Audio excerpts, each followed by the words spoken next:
Hey everybody, how you guys doing out there? It's Robert again here with another Strat-o-matic replay. I'm having such a great time doing these things and sharing them with some of you that are watching this video. And as I've said, for any of you that would like to go ahead and have me replay a game from one of these years that maybe you don't have on your own system, let me know. I'm going to get them all, so we're moving our way forward. Welcome to the year 1907. In 1907, we were introduced to a new star that basically came on the baseball scene. Some guy by the name of Ty. All right, didn't look like I guess he wasn't going to amount to much. All he did was become probably the greatest hitter in baseball history. Um, before the invention of Ted Williams, before the invention of Willie Mays, even before a guy by the name of Shoeless, there was a guy by the name of Ty Cobb. And, well, we all know how good a hitter this guy was. Well, actually, maybe we don't all know. We only know by what the stats. I doubt any of us are alive that actually watched the man play. Well, today, we're in for a treat. In today's replay, I'm going to go back to the 1907 World Series, and everyone knows this was the last World Series that the Chicago Cubs actually won. And this was the last championship they won. So they're going on quite a long time since they've won a title, right? If you take a look at Game 1 on your screen, as I'm using Wikipedia, you'll notice, look at Game 1 there. You'll see that game was played on Tuesday, October 8th at West Side Grounds in Chicago. And if you look at the end of it, you'll realize it went 12 innings but ended in a tie. Now, that was pretty interesting that they were not able to to finish the game. And instead of completing it, they called it a tie. Well, that wouldn't be done today. They would, if a game was suspended, they would finish the game the next day, or at least, for weather or so. Because remember, back in those days, all these games were played during the day. There were no night games, pretty much back during the dead ball era. Today, we're going to do Game 1 of the 1907 World Series between the Detroit Tigers and the Chicago Cubs at West Side Grounds. And I have a funny feeling this game is not going to end in a tie, since the game was called on account of darkness. So let's take a look at it, shall we? Detroit at Chicago Cubs first inning. Pitching for the Cubs that game was Orville Overall, 23 wins, 8 losses, a 1.60 ERA, 141 strikeouts. This guy was pretty good, all right, and he definitely was definitely a pitcher that was hard to score on. A 1.68 ERA. How many starts? 30? Really? Okay, like I said, it's amazing how much these players would probably get paid if they were in today's league. All right. So let's get started here. Top of the first inning, the Detroit Tigers and the Chicago Cubs. And leading off, I'm going to play the Cubs in this game, so the computer will play Detroit. Davy Jones will lead off for the Detroit Tigers in the top of the first inning. And the game is underway, and it's a ground ball right to Evers, who will throw him over at first, 1 out. And that will bring up Germany Schaefer, the next batter. And Schaefer just swings and misses at strike 3. And now the batter for Detroit will be Sam Crawford. And there's a strikeout by Overall, and a 3 up and 3 down inning. Bottom half of the first. And pitching for the Detroit Tigers will be Wild Bill Donovan. In 1907, 25 wins, 4 losses, a 2.19 ERA. For those of you who are wondering, Wild Bill Donovan is not a Hall of Famer, but in this season, he actually put up Hall of Fame numbers for the Tigers. So he had 123 strikeouts. He would still be an awesome pitcher today. Jimmy Slagle will lead off for the Cubs in the bottom of the first, and he strikes out, and that will bring up Jimmy Sheckard. And there's a ground ball to Rossman at first, who will make the play. 2 down, and now Frank Chance will come up. And Chance hits a single to center field. Crawford will throw the ball in, so the Cubs have their first base runner, and it'll bring up Harry Steinfeld. Again, like to say, we are at West Side Park, and it is a good day for baseball. And split cards coming up, and Steinfeld drives the ball to center.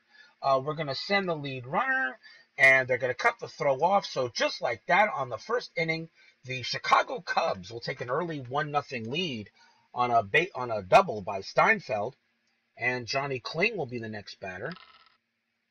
And there's a ground ball to first to retire the side. So Chicago Cubs 1, Detroit nothing. Second inning. Now let's take a look. Here's the man with the plan. Let's take a look. The 1907 season for Ty Cobb. Let's see. Batted .350, 5 home runs, 605 at bats, slugged .473. Yeah. And this was one of his first seasons, and this guy had not even reached his potential yet. Okay. It was definitely a threat to steal, an excellent bunter, and this man could run the bases. Ty Cobb was definitely the best player in baseball starting from that time at the dead ball era. And it's going to be a lot of fun to see him. And I have a funny feeling we're going to be doing a few Tigers games in the future. So let's see what Ty Cobb does in the first roll for him. He grounds one to Tinker at short, and Tinker will make the play, one down, and that will bring up Claude Rossman for the Tigers. And he flies out to center, and now here's Bill Coughlin. Coughlin lines out to third. So another 3-up, 3-down inning for overall, bottom of the second. And here's Johnny Evers. Let's see. Johnny Evers, I told you, was a pretty good player. In 1907, he batted .250, a couple of homers. And Johnny Evers hits a grounder to Rossman at first. He'll make the play. Here's Wildfire Schulte. And Schulte is going to get a double. So there's a man on second for the Cubs. And Joe Tinker, the shortstop, will bat. And this is going to be a fly ball to center field. Crawford will make the catch, 2 down. And here's the pitcher overall. And he grounds out to first. So a runner left stranded. We go to the third. Boss Schmidt will lead off for the Tigers. And split card coming up, and this is going to be a base hit for Schmidt. So he'll go to first, and he can run. And the Tigers will have Charlie O'Leary coming up to bat. He's running. We're going to throw, try to get him out. And the throw sails into the outfield. So there it goes. Throws right in the outfield. So Kling just threw it away. Schmidt's going to go to third. And with nobody out, and it's early in the game, down 1-0, I think I'm just going to play the infield back. And we'll see what happens here. There's a ground ball to Evers at second. He'll throw to first, but the run does score. So it's now Detroit 1, Chicago Cubs 1. And here's Donovan, the pitcher. And there's a strikeout for you. And once again, here's Davy Jones. He's 0 for 1. There's a split, and that's a fly out to the left field and retires the side. Bottom of the third coming up. Detroit 1, Chicago 1. And here's Jimmy Slagle for the Cubs. And he walks. So the Cubs get a runner on first. Let's have a look at him here. Let's see what he's capable of doing. He is a threat to steal. And I think we're going to go ahead and put the steal on. And he can't get the lead. And I won't attempt, and we'll let Sheckard take the play. Let's see what Sheckard does. Sheckard pops out to third. And that will bring up Frank Chance. He's 1 for 1. And he scored a run. And here's the throw. Here's the pitch to Chance. And this is going to be a base hit. Slagle's going to go to third. So runners at first and third, 1 out. Steinfeld is the batter. And he walks Steinfeld. So the bases are loaded for Johnny Kling. And when the bases are loaded, let's have a look at the batter. Johnny Kling batted .284, had a homer. He had 43 RBIs for Johnny Kling. 334 at bats, which means he probably missed a few games, probably didn't play a few. Let's see what Kling does. Bases loaded, and he pops it out to short. O'Leary makes the play, 2 down. So now Johnny Evers will get another crack with the bases loaded. And it's a passed ball. And that scores a run. So we got runners at second and third now. But the Cubs are now up 2-1. And Evers gets another chance. And there's a ground ball to third. So we strand 2 more runners, but it's the Cubs 2 and the Tigers 1. 4th inning coming up.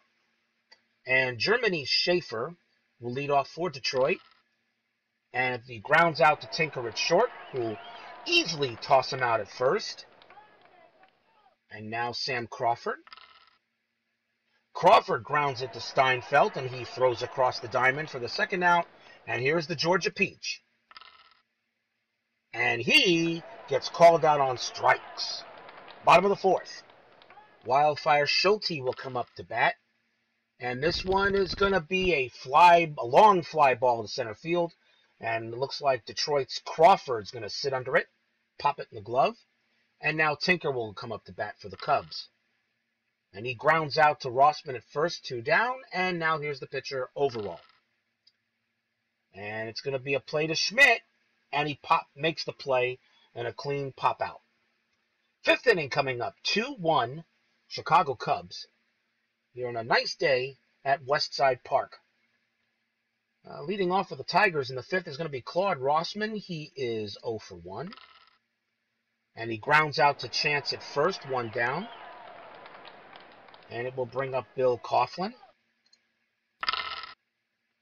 And he grounds out to Tinker at short for the second out. And now we'll have Boss Schmidt. And it'll be up to Kling. And Kling can't make the play. It's an E2. So it must have been a dribbler in front of the mound. It allows Schmidt to go to first. So Kling, he throws the ball away over second base, which allowed a run to score. And now he makes an error. So that's 2 errors, I believe, on Kling. And now here's Charlie Leary, who will bat one run on first, and he just strikes out. So the error doesn't do any damage this time, and we go to the bottom of the 5th. Here's Jimmy Slagle for the Cubs, and he grounds one to Schaefer at second, and it can't get to it. It's going to be a base hit through the infield, so that puts Slagle on at first. I believe he's a good threat to steal. He is, and so we will. Let's see if he can get the lead this time. He can't get the lead. And let me have a look at Jimmy Sheckard's hit and run ability. It's a B. And let's see what happens here. Let's try the hit and run. The hit and run is on, and it's going to be a double. Slagle scores from first. That hit and run was executed perfectly, and the Cubs now lead it 3-1. And Sheckard is on second. So good call for the hit and run. And now it'll bring up Frank Chance with the runner on second base. And he grounds out to Donovan, who throws to first, but Sheckard does move to third. So there's 1 out, but now we have a runner on third base, and now Harry Steinfeld comes up. And there is a strikeout. And now Johnny Kling, and he needs to make up for some of his transgressions. Let's see what he does. Nope. He winds up swinging at the air. But at the end of 5, it's now Chicago Cubs 3. And Detroit Tigers 1 as we go to the 6th.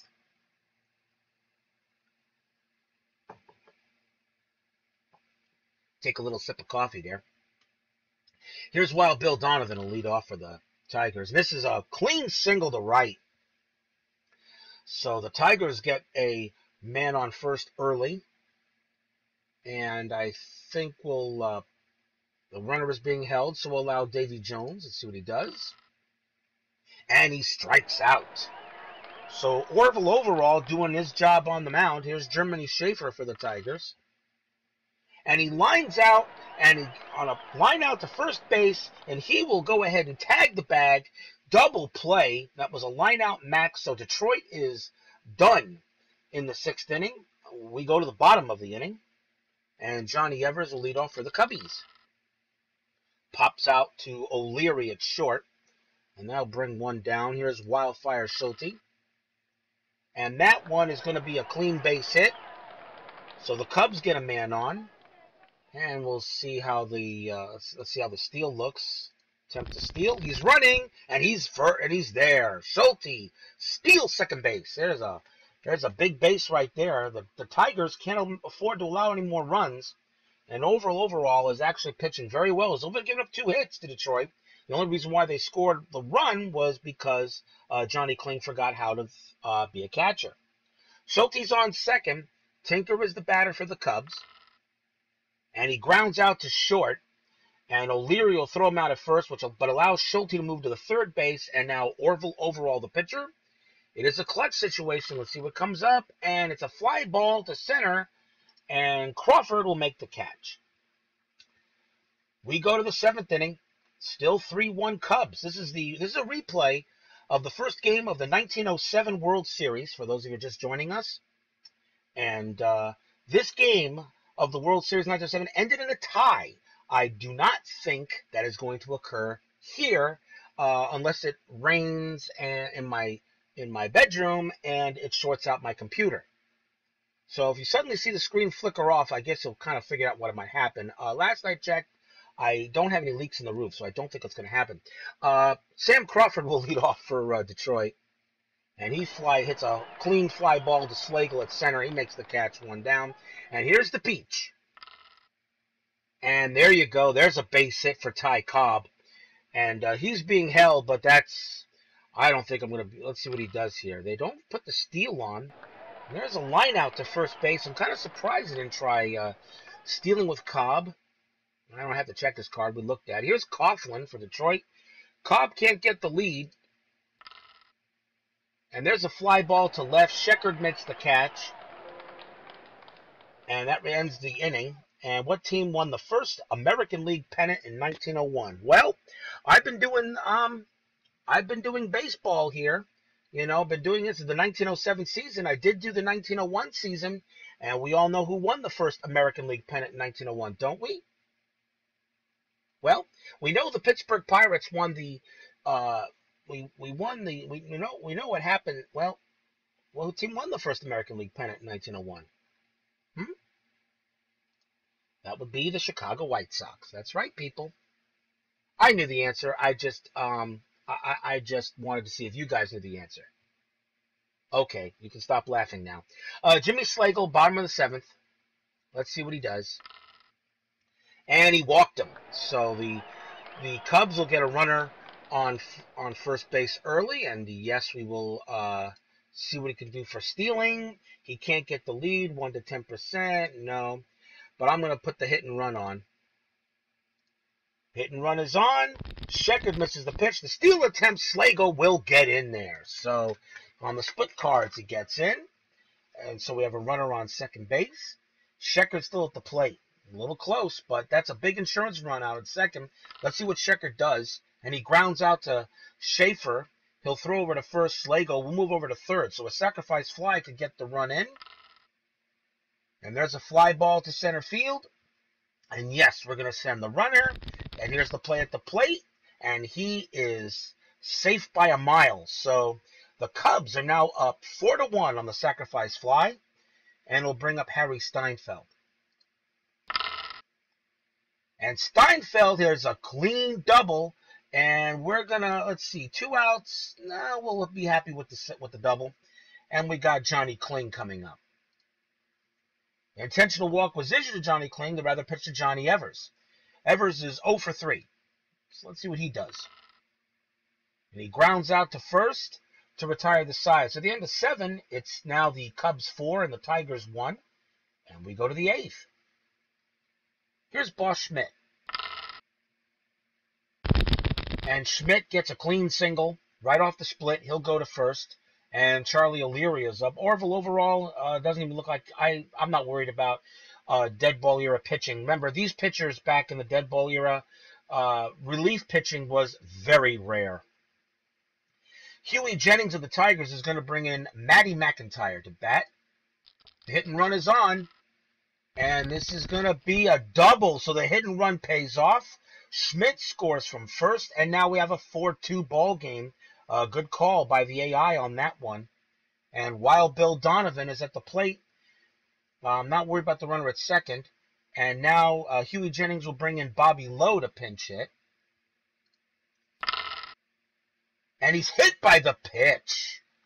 So now we got runners at first and second suddenly, with nobody out. So the Detroit Tigers definitely threatening in.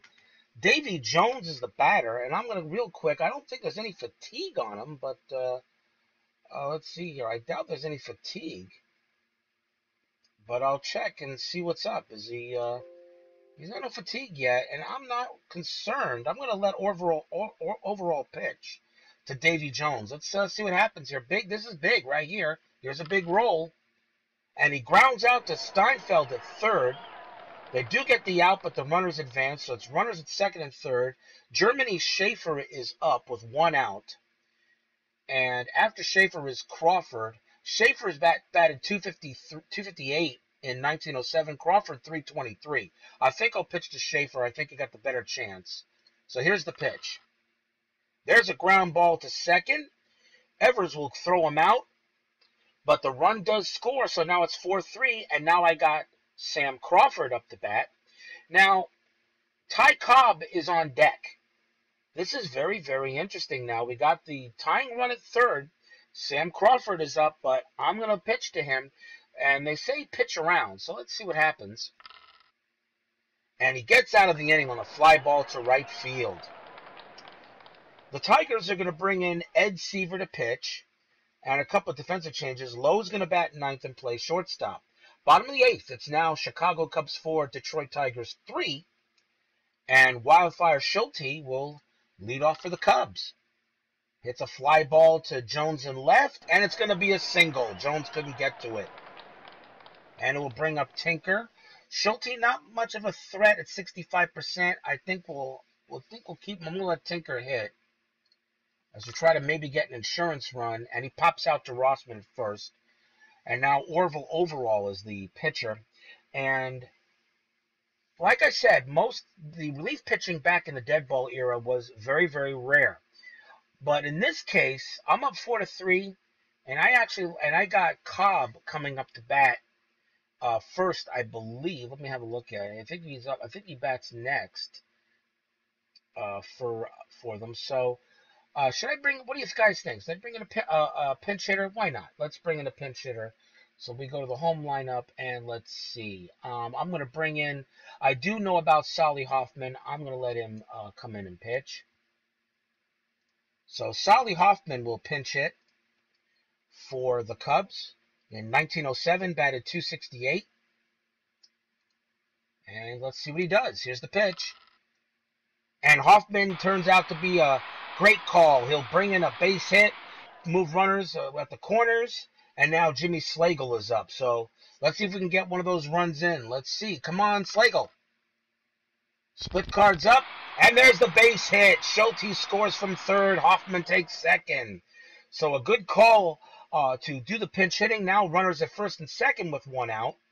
And now there's Jimmy Sheckard. We did take a look at Ed Seaver.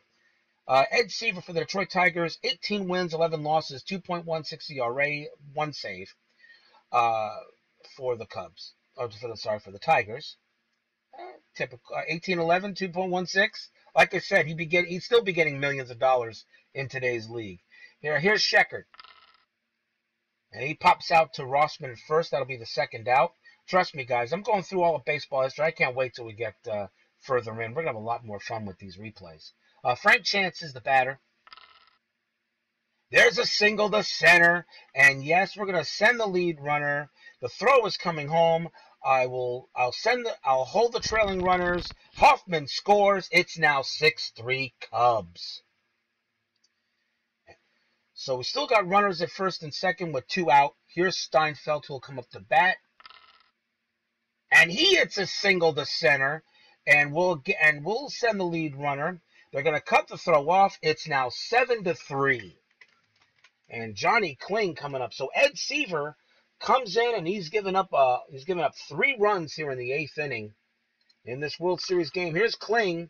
Kling will end the inning by grounding it out to shortstop. So now we need to bring in a new pitcher. And let's see here. Let's see what we got for them. Let's have a look. We got 2 lefties and a righty. So let's bring in the lefties. And let's have a look here. Durbin. Let's see. Let's see. Anybody had any saves there? Let's see. We go through the lineup real quick. And you got there. Oh, Three Finger Brown. Oh yeah, Mordecai Brown. He had 3 saves, but I think I'm going to go with the lefty. So I'm going to bring him in. Let's see here for a Hoffman. So I'm going to bring in Kid Durbin. Kid Durbin, no wins, a loss, a 5.40 ERA in 1907. But he's a left-handed. So let's see if he can. I think we got a nice 4-run cushion here in the top of the 9th inning. Let's see if he can get the game. And of course, yeah, if you're a young pitcher and you look at the plate and you see some guy by the name of Cobb waiting for you to throw the ball, that's interesting. Here's Ty Cobb, and he walked him. So the Tigers will start with a runner on first base, and now you got Claude Rossman. With a 4-run lead, I'm concentrating on the batters.